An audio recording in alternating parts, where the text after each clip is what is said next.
One of the most difficult things about my diagnosis is that I am a public speaker.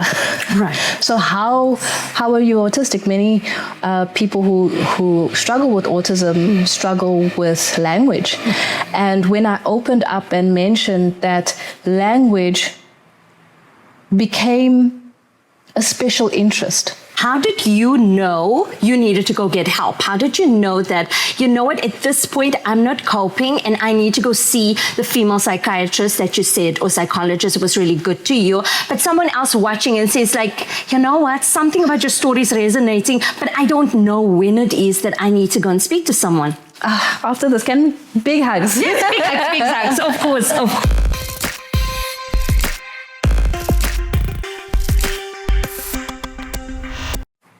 Welcome back to In Conversation with Naomi. One of the favorite things that I love to do is speak to women that are doing absolutely remarkable and wonderful things. We have amazing guest, and today is another phenomenal woman, a powerhouse, someone that I have become friends with, Callan Abrahams. Welcome to our podcast. Thank you so much for having me, and I'm really excited that we get to actually do something and actually have a conversation live. I know. We've been planning to do something.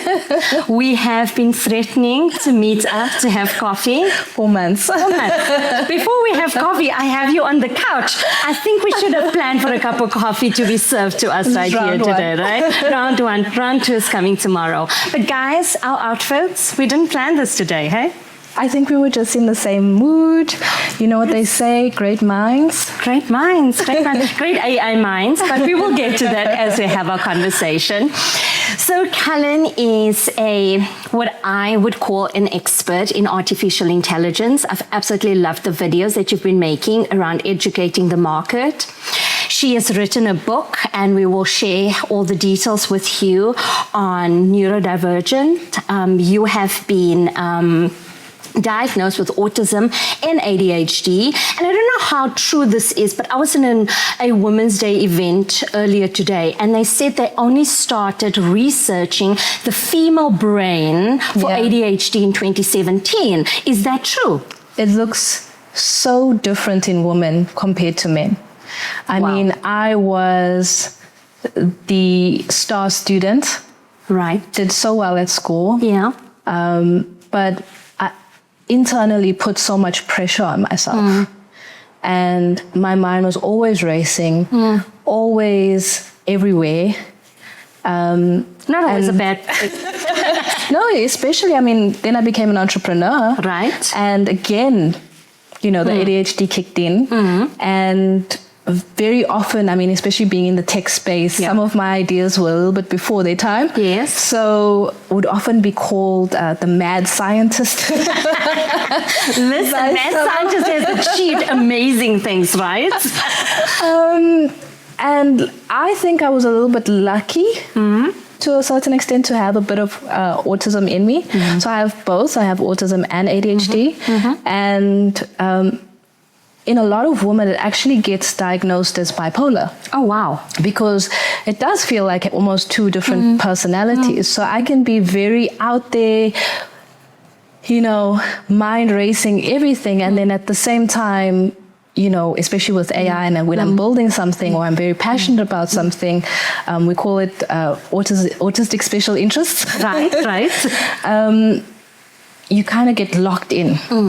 And there's that level of focus. Yes, and you can't do anything else. Like, you physically can't do anything else. And I also recognize that I am extremely privileged because of how I've been able to access medical care, and that I've had a woman psychologist who actually took the time to listen to me. One of the most difficult things about my diagnosis is that I am a public speaker. Right. So how are you autistic? Many people who struggle with autism struggle with language. And when I opened up and mentioned that language became a special interest because I struggled. And they didn't realize that actually I was a little bit quieter in my youth. And making language a special interest, becoming fascinated with the history of language, the history of words, different languages, and how they came about, actually became my coping mechanism and became my way of coping with it without knowing that I had it. That being said, getting medication specifically for ADHD completely changed my life. And that is something that I am incredibly grateful for. And I sometimes weep and I have a lot of grief for the younger Callan who had to kind of just... You had to just push through it without knowing. Yeah. And there was a lot of anxiety. I put so much pressure on myself to focus, concentrate. And because of that, I think, when I was young, when I was especially a teenager, I wasn't bubbly or friendly or very whimsical the way I wanted to be, because there was a part of me that said, if you don't focus, you're not going to get through You're not going to get through this. And you need to focus. You need to do it. And I was very hard on myself. And out of the diagnosis, I learned that those coping mechanisms to get me to focus weren't working anymore. Yeah. And those coping mechanisms were actually very toxic. It was probably never healthy in the first place. It was never healthy. And it was very difficult to start loving myself and speaking nicely to myself. And being obviously ambitious, business owner, dreams, I had to learn a different way of navigating success, what success looks like for me. And I found that actually the more I loved myself, the gentler I spoke to myself, the gentler I was with myself, the more I just naturally did and naturally found my way. And recognize that God also gives you just enough for the day. You don't need to worry about the past or the future. You actually only... Get through where you are now. Yes, just worry about today. And that made it a lot easier when you obviously taking medication. Your brain's not running as in all directions all the time. I think some of my friends often say I'm the worst at telling a story because I feel like I need to give you all the context. But before I go to there, you need to know this piece of information. Otherwise, so that you get the full context story. And the guy was like, Callan, what happened? Come back. Focus to the point. And then there's like a lot of tabs open when I'm telling a story. It's okay. We love context. Tell the story the way you need to. When I looked at the the diagnosis sheets, I was really surprised that nobody saw it. No one put two and two together. Very clearly obvious, guys. Like, how did we not know? But don't you think it's education? Because that's a question I wanted to ask you. How did you know you needed to go get help? How did you know that, at this point, I'm not coping and I need to go see the female psychiatrist that you said, or psychologist, was really good to you. But someone else watching and says like, something about your story is resonating, but I don't know when it is that I need to go and speak to someone. I'm not going to lie. I didn't. I had a very bad case of burnout. Wow. And burnout is multidimensional. Yeah. You can be burnt out spiritually, mentally, physically. Your entire aura is just exhausted. Yeah. And God forbid you burnt out on all levels. And through when you get burnt out, they often give you antidepressants and when actually you just need to take a rest. You just need to like stare at the ceiling for like a couple days. Don't go change the world every day, all round. And, a part of that healing process is going to therapy. Yeah. And recognizing I was there, and I am such a pedantic person. So I'm like, we need to fix it. So I'm going to be there taking notes, how do I fix this, doctor? Like, what's step one? And kind of to, come back. It's okay. It's okay. How do I fix burnout? And it doesn't work like that. But don't you think that burnout was a blessing in disguise? Because if you didn't get to burnout, would you have taken the time out to go to therapy? No, if I didn't get that burnt out. And I realized also that I'd kind of been in a cycle. Mm-hmm. And that's related to the autism. Mm-hmm. My version of, and I say version because it is a spectrum, right? That's why I say it is a lot of privilege as well, because autism doesn't look the same, of course, with everybody. And I'm very mindful the fact that I get to still have a career, that I am able to be a public speaker. But I think there's a stigma there that, I get it all the time. You're not autistic, stop talking nonsense. Wow. Somebody even said, you're too pretty to be autistic. I was like, what the? So what? What does that mean? There is so much education that we need to do around the topic, right? And that's why I said, although the signs were very clear and very obvious, our mentality of, but she's a woman and she's a person of color and she's doing fine at school. And she's bubbly. Yeah. She's talkative. She's doing fine at school. She can't be autistic. She can't have ADHD. And so it's a very interesting dynamic when you're going down that route, and then you realize, a lot of my burnout is related to overstimulation. Too many lights, too many cameras, too much action. Sorry about the lights, camera action. No, but the truth is now I prepare for it. Yes. And now you know your coping mechanisms on how to deal with it. Before I would just go, not realizing that actually after this you need to sit in a very dark room with no music, no stimulation, you know.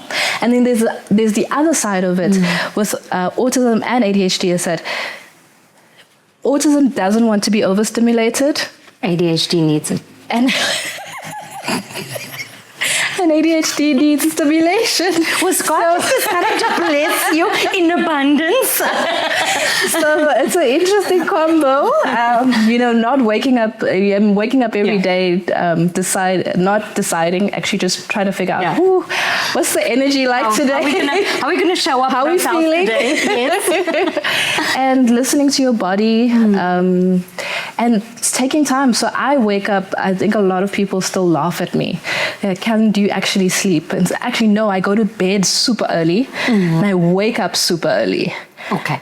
And I take time to dilly-daddle, to do random things. You sound like my best friend. That's a look good.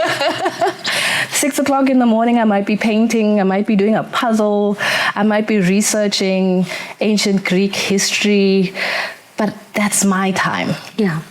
To just let my creativity or brain do what it wants to do. So by the time 8 o'clock, 9 o'clock hits, I'm ready to be a corporate baddie again. Ready to be focused. An entrepreneurial girly. Entrepreneur. Oh, fantastic. This is so enlightening, and I love that you are opening the conversations around it. I know in our podcast, just touching on it is obviously not getting into the detail of it, but that is why you wrote the book. Yes. And I know you told me that someone just quoted you out of your book, your own book. So my book was really a love letter to young women. Oh, beautiful. I get so many requests. Can you mentor me? what do I do to get into AI? How do I be like you? Yeah. And I think a very important part of why I wrote the book is to explain that you don't need to be like me. You need to be like yourself. Amen. And you need to embrace who you are and find your path. Yes. And I was very raw about my journey. And I don't think a lot of people expected that. I think a lot of people expected me to talk about AI and a book about AI. Yeah. I do mention AI, but from a very authentic space. I mention in the book that my first teacher in building AI systems was arts and crafts. And tell me more. Lego. And, because it's a process. Yeah. Yes. And obviously baby being a little bit autistic as well. It was a process. Indeed. I knew exactly what I was creating. I had a vision for what I wanted to create. Yeah. And very similarly with AI, it's a process. What do you want to communicate? How do you want this to look in the end? How do you want it to take shape? And the technology that we have now, the LLMs, the infrastructure in terms of all the OEM infrastructure, I see them the same way that little girl saw her paints, her Lego set. It's just tools, and we get to play. Yes. And I recently learned that when you're in a state of play, when you're doing something, you actually learn a lot faster, and you get stuff done a lot faster. And your creativity comes out, right? Yes. You become a lot more creative. Yes. And I think that was the point of my book, is to show that your journey is yours. Yes. Yeah. And what I didn't expect is that older men would actually be the biggest demographic of reading the book. Really? And sometimes I cringe because I wasn't prepared for that. Right. But it's out there. It's out there. Do you think they may be buying it for their daughters? No. Are they reading So it? the person who quoted me was actually someone I had worked with. And they mentioned, you can't be afraid of your authenticity, and they mentioned the quote from the book. Yeah. And I had a moment like, oh wow, that's powerful. And he looked at me like, you said that in your book. Oh yes. Oh yes. I'm wise. Sometimes. All the time. And it was a beautiful reminder that, I actually after that took the time to read the book. Yeah. And funny enough, it was the week before I resigned from my previous position. Oh, wow. And there was a lot going on in that week. And I hit a point where I realized that I want to do AI for me in my way. I spent so much time being a woman in tech and trying to validate my existence, and get permission to be in the room and show and prove. And even when you're in the room, are you heard? You may speak, but we're not always heard in certain rooms. I mean, and that's the unfortunate shock that I experienced, is that you get to a certain level and you still experience people rolling their eyes at you. You can see them gossiping across the meeting, giggling when you're talking. And it's not a nice feeling. No. And recognizing that your environment plays such a big role in your success. And your happiness plays such a big role in your success. And it's so important to define your version of success. Because it's so easy to fall into somebody else's version of success. So easy. And then you convince yourself that you want that. Or even the world's version of what success looks like, right? And I realized I love playing with AI. I love creating. I am that child with the paints and the Legos. And not only am I that child, I'm also that young 20-year-old that started an NGO out of university. Terrible idea. But I think it worked out. I taught you a lot. I brought you to where you are today, right? Definitely. We call them all building blocks. Yes. It's part of the journey. It's part of the journey. I am all of those. Yeah. Still. Yes. Right? Yeah. And that desire to help the world, even though I'm doing it from an entrepreneurial side, I think I'm actually more effective. Yeah. Because one of the things that people don't understand about entrepreneurship and business is that you need to love your customers. You need to want to give them your best. And you build relationships. And you need those relationships build you too. They build you, and you need to understand where that comes from, right? So, Callan, you have, which we haven't yet introduced, but I've always seen you as an artificial, and you say it so nicely, I'm an artificial intelligence. At the time you were a principal consultant, but you became artificial intelligence executive. You worked with multinationals, global organizations, governments, the like, around understanding what their needs are around AI. But we talk about AI so much. People hear AI all the time. And it's not a new thing. It's been around for, can't even count how many years.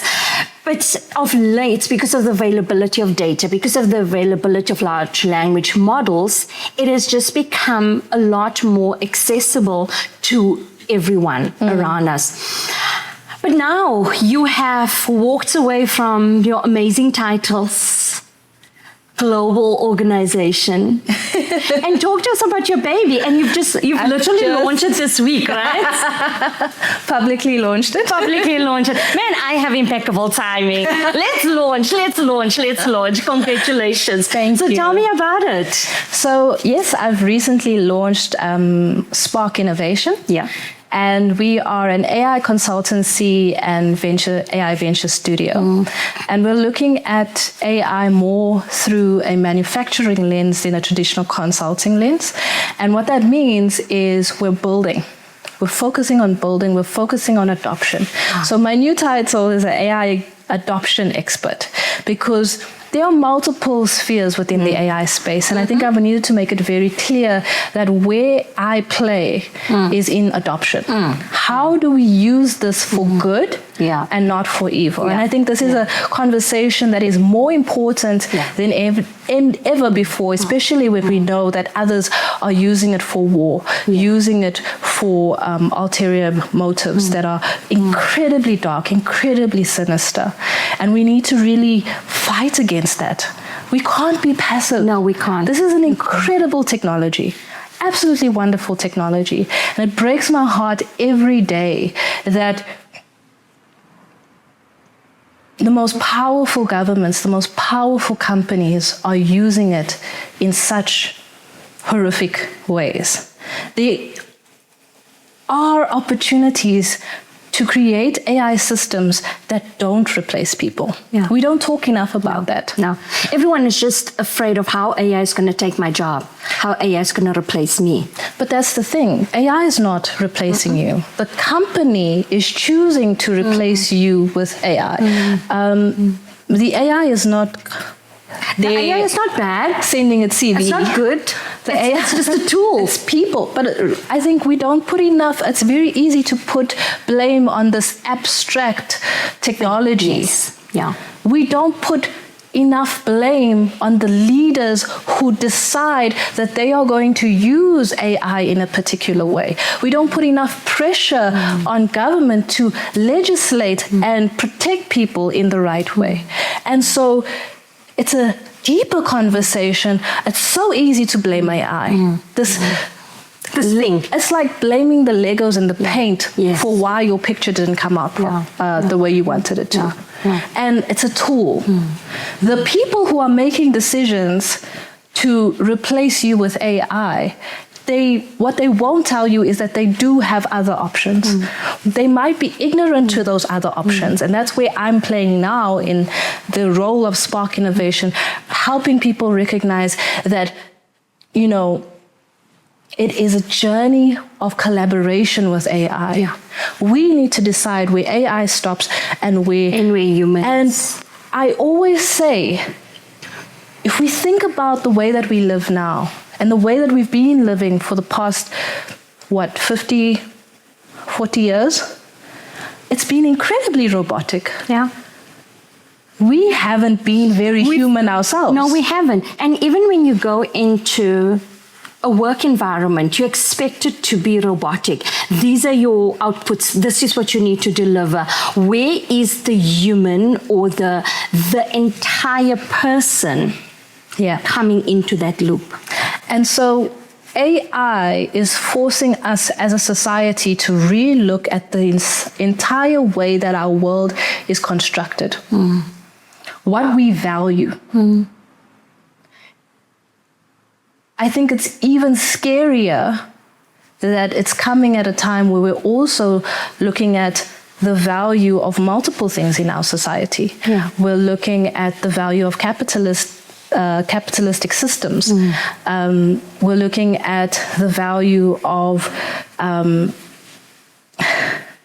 placing certain countries and regions of the world on pedestals and not looking at our own ingenuity as Africans and our own value as Africans and saying, what can we take to the world? What can we do for each other? How do we build relationships and how do we grow together? Yeah. How do we build? Yeah. What does South Africa's version of AI look like? And that is essentially what I'm establishing. That you want to bring. 100%. Yes. I think one of my biggest goals with Spark Innovation is to be a little bit rebellious. Oh, we love rebellious. About how we talk about AI. Yeah. How we challenge the status quo. Exactly. Who builds it? Because I'm also challenging the idea that the people with the PhDs and the big degrees should be building our AI. Because how accessible is that? Yeah. How accessible do we make the industry so that we can invite more people to actually work in the space? And what are those barriers that we are putting in place for the everyday person to actually access AI? Or what are the barriers for South Africa or for Africa to build our own large language models instead of having to be users of what is out there and doesn't necessarily speak to our context, doesn't necessarily understand, and language is the most basic one, right? But there are so many levels that the AI is not catering for. So how do we create talents that will go and build what we need that is fit for Africa? So I really want to answer that with a story. Yeah. One of my first hires is actually a mentee of mine. Her name is Shafika. Shout out Shafika wherever you are. Oh, amazing. And it's just a testimony to what different people will do with the tool. Yes. When I talk about AI for good, I think it's my ethos. It's my, AI with purpose. It's everything that I stand for. And Shafika had essentially, without me, asking her to, inspiring her to, showing her how to, she built a solution called Silent Watch AI.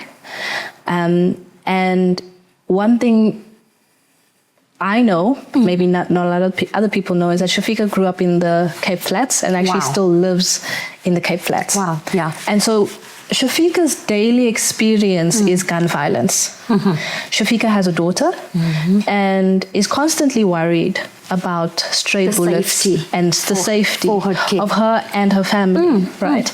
And so when given the technology and when she learned the technology and through mentorship, the first thing she did was build Silent Watch AI, which is an application that uses OT technology to help people find the safest way home.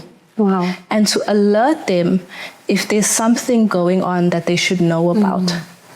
And that's not something that you and I potentially need for our daily lives when we maybe live in the suburbs. No, my family needs it. Yeah. They live in El Dorado Park. I was about to ask you, Yeah. is the technology available? Need it because my family comes from Wentworth. Yeah. And so the reality is if you give people the tools, they will solve their own problems. Yeah. Yeah. And so it's important, we talk about diversity of culture in our organizations, male, female. Don't talk about the diversity of different income levels. Yes. And socioeconomic the diversity groups. of the challenges that people are experiencing. And so my whole goal, you asked if it was available, my whole goal is actually to find the funding and the project, the investors in a project that would actually take this further. So it's one of the projects that we're working on. So Spark Innovation is all about AI with purpose. Yeah. It's about how do we use this technology for good? How do we identify its strengths and identify new ways to collaborate with the technology, and also help leaders navigate this new world, because structurally everything is going to change. Yes. Yeah. The mechanisms of capitalism are about to fall off, because before labor, people owned the labor. Yeah. And now if corporations also own labor, the entire system becomes out of balance. One of the interesting things about Spark Innovation, and something you might know if you read the book, is that I'm obsessed with ancient Egypt. Well, I've seen your travels. And there's an ancient Egyptian principle that was quite important to keep order in society those days, called Ma'at. And it's about truth, balance, and right order. And for me, using that as part of the value system of Spark Innovation was very important, because AI is not good or bad. It's really about keeping that balance, identifying the opportunities, but also understanding that there are risks, right? And responsibilities. And so AI with purpose, but understanding that what we value when we're building AI, our value systems when we build AI, is incredibly important. And so the leaders of this generation, the outputs of what they build with AI is going to be a testimony not to their intelligence, but rather a testimony to what they value and what we value as society. Do we value war and war profiteering? Or do we value building community? The society. Building a society where children and people feel safe and happy and joyful and fulfilled. And we do have an opportunity with AI. It's an incredible technology, but how we use it is really going to be a testimony to the importance of this moment in history. And we all play a part in that. I had a waiter the other day, listening to me while I was having one of my meetings, and she said, "Oh, wow, you're an AI. How do I use it to help my son with his homework?" And I showed her. And these are the little everyday things that we can do to show people that AI is more than just taking people's jobs and what it is shown as. And that fear, we were talking about it earlier offline, there's two really important essence in the world. There's the essence of love and there's the essence of fear. And what I recognize is that many people are building AI systems or building anything, even businesses, out of fear and not out of love. And I mentioned, you needed to love your customers. Are you building this business because you're afraid of poverty, or are you building this business because you care about your customers and you want to give them something behind it, good? Yeah. And the world that we're building, is it built on love? The world can definitely do with a lot more love. And love is not passive. Love is not weak. Love can be bold. Actually has to be bold. Love has to be out there. You can't love politely. And so it's a very interesting time we're in. And the fact that I get to give people like Shafika a platform to build and to grow and to learn is part of my version of success. Seeing Shafika grow and be successful is actually... And bring something to this world that serves others becomes your purpose that you're living. Becomes, you know what how you contribute to society. And when you're contributing, you know, the finances take care of themselves. You always have to, you know, you have to focus on what are you doing? How are you adding value? How are you contributing? How are you making the world better every day? Yeah. We were just talking about it being a scary journey to start your own business. And sometimes we get pushed because there is a dream within you. There is a purpose within you that needs to be birthed. And unless you come to a very uncomfortable point, because comfort is the enemy. I also have a take that sometimes God gives you, or He knows your path. So you might be on your journey, and it's time to move. It's time to do the next thing. And you're holding on. And so I believe that sometimes He makes it incredibly uncomfortable for you until all you can do is move. Is jump. And trust. Take the leap. And take the leap. And I think I was saying to you earlier, it's about if you are connected to God, spirit, whatever you might call it, connected to that thing that all power is, right? How can you be fearful? How can you not walk in love? How can you do anything but just be in that energy of creation and positivity? It's very difficult. If you're connected properly, it's very difficult. I'm connected to source. I know that your business and your venture is going to be an incredible success. I look forward to following your journey. I look forward to you enabling dreams of so many more Shafikas, so many more AI ventures out there that is about to be built. And the finances will come. So as we wrap up, I have a few questions for you. Don't think about it. Just like rapid fire. Just answer whatever comes to your mind. You just made me think about it. Oh, of course, right? So my neurodivergent brain is my greatest gift. The one thing most people get wrong about AI is it's fun. It's You're going to have to explain that. Just have fun. Just have fun. Play with it. It's Legos. You know, they forever are so serious. Like, how do I start? Just do it.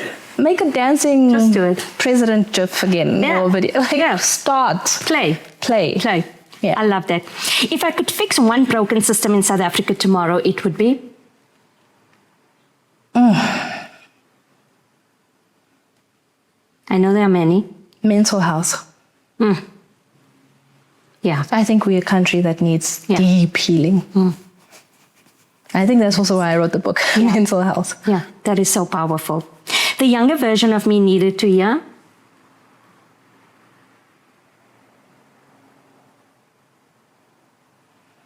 Be whimsical. Whimsy is fine. Whimsy is lovely. Be strange. Needs to know to be whimsical too. Be strange. Be a little crazy. It's okay. Be a little bit misunderstood. It's okay. It's actually the most interesting thing about you. And what is it? Dala what you must, the rest will adjust. That is so South African. Oh my gosh, I love it. And finally, I'm still becoming. Whew.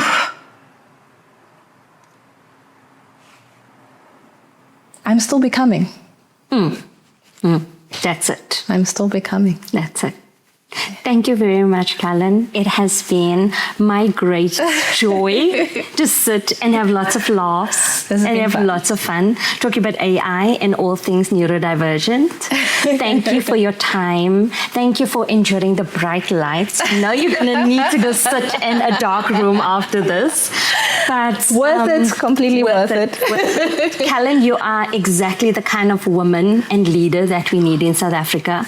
You are born and brought into the world for a time like this.